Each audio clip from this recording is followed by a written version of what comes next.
I think every time we talk about bribes on the show, we have to talk about how weird bribes are. Yes. And not because I think that everyone has this concept of bribes Not weird being, in like a JD Vance kind of way. no. No. Weird as in it's not as cut and dried as everybody likes to think in their head. Right. Because generally when we think of bribes, we think of it as being a very explicit thing where where someone is like a cartoony bribe. Yeah, where one person walks up to a number with a big sack with a big $sign on it. Right. And regardless, the line between bribery and marketing is very, very blurry. Yes. Even like an example from my own life, the company that I work for, we bank with a bank called Zion's First National Bank. Okay. And every year they offer to take me to a BYU basketball game for free. Oh. Is that a bribe? I don't think so. Okay. But yeah, you also, don't like basketball, right? Yeah, well, that's why it's not a bribe, because I never take them up on it because I feel like I don't want to waste my night going to a basketball game. But also, yeah, where they won't be serving beer.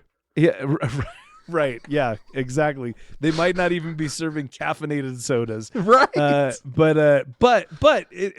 And again, I kind of want to land on no, that's not a bribe. But then the question is, why is it not? Because they're giving me something for free, and the expectation is that I will continue to keep my accounts at their bank. Yes. Seems like a bribe, but it falls under marketing. I'm switching my CPA services that my company uses from a national company to a local firm. Okay. And by making that switch, because there's a number of LLCs that need tax preparation, but one of the companies, their tax prep fees are going to go from $27,000 to less than $10,000.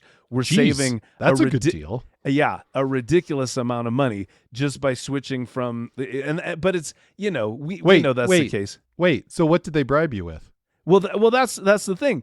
If I go back to the national firm and say that we'll stay with them if they give me and my team a suite at the Delta Center to watch the Jazz game against the Bucks, that's bribery. But the Zion's Bank thing is not bribery. Right.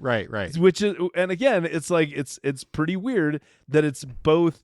We're because it's not. Here's the thing: it's not cheap to get those suites for NBA games. No, but it's a lot less than the $27,000 of revenue that these guys are going to lose by me switching companies. Right. So it would make sense for them to at least entertain the idea of giving me said bribe. None of this is legal advice, by the way. None of it's legal advice. But the point is where it's so weird because you can't tell me there's no bright line where marketing stops and bribery starts. Oh yeah, no, that's where I'm getting at with this, because the other case that we dealt with with tons of bribery was the Fat Leonard case. Yep. And it was the same thing there, where there is a bright line in the military where if you didn't hear the Fat Leonard case, fantastic episode. Look for it on our list of episodes. But Fat Leonard was bribing the Navy to come and use his services.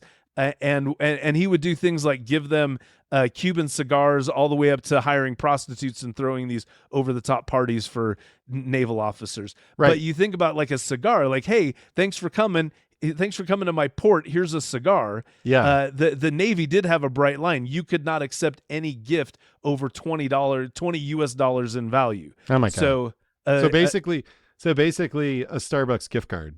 Yeah, as long as it was for $15. Yeah, as long as it was for $5 to $15, fine. Exactly. If that's a $50 Starbucks card, you give that thing back. Exactly. You're getting court-martialed for that. Yeah. So there is a bright line there, but just in civilian operations, there's no bright line in terms of where it's marketing and where it's a bribe. So, like I said, weird. It is weird. It is weird because whenever you're privy to one of those exchanges, it feels good, whatever is going on.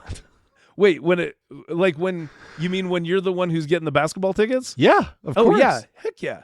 Yeah. Absolutely it does. And that's the thing is I don't like because I have a very a strong enduring relationship with my banker at Yes. Zion's Bank. Yeah. And when he calls me and says, "Hey, we got those BYU tickets again. You want to come?" I'm not like, "How dare you, sir? How My dare you?" integrity is not for sale. I can't believe the audacity that you would have to ask me a question like that. I'm switching banks on principle now. Good day, sir. Good. I said good day.